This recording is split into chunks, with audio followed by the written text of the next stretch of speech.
Hello, எல்லாம் எப்படி இருக்கீங்க? நல்லா இருக்கீங்கன்னு நம்புறேன். நம்ம வந்து நெறைய நேரங்கள்ல யோசிக்காம சண்டை போடுவோம் இல்லைங்களா? பக்கத்து வீட்டுக்காரங்களையோ, இல்லை யாரு கூடயோ வச்சு, இல்லை ஆஃபீஸ்லயோ இல்லை யோசிக்காம சண்டை போடுவோம். அவங்க பலம் என்ன, பலவீனம் என்னன்னு தெரியாம சண்டை போடுவோம் இல்லைங்களா? அது வந்து எவ்வளோ முட்டாள்தனமானது. நம்ம அதுலேருந்து என்ன விளையும்னா, நம்ம எனிமிகளை தான் அதிகமாக சம்பாதிப்போம். நம்ம எதிரிகளை தான் அதிகமாக சம்பாதிப்போம். அது திருப்பி எக்ஸ்ட்ரா பிரச்சனை தான் கொண்டு வரும் இல்லைங்களா? அது எக்ஸ்ட்ரா தேவையில்லாத பிரச்சனை தான் வரும். அதுக்கு தான் வள்ளுவர் என்ன சொல்கிறாருன்னா, நான் 465வது குறளில் தெரிந்து செயல் வகை அப்படிங்கிற அதிகாரத்தில் வகையற சூழாது எழுதல் பகைவரை பாத்தி படுப்பது ஒரு ஆறு அப்படிங்கிறாரு. அதுக்கு என்ன மீனிங்னா, நம்ம நன்கு ஆராயாமல் அவங்களோட பலம் பலவீனம் அதெல்லாம் தெரியாமல் நம்ம போய் சண்டை போட்டுன்னு வச்சுக்கோங்களேன், அப்போ பிரச்சனை தான். அது என்ன ஆகும் விளையும்னா பகைவரத்தை சம்பாதிப்போம். அது வந்து நல்லது கிடையாது. அது வந்து ஒர்க் ஆகாது. அது வேலைக்காகாது ராஜா அப்படின்னு சொல்லுவாங்களா, அதுதான்.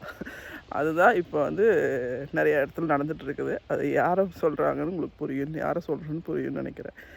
அது மாதிரி பகைவரத்தை அதிகமாக சம்பாரிச்சிட்ருக்குறோம். யோசிச்சு பாருங்கள்.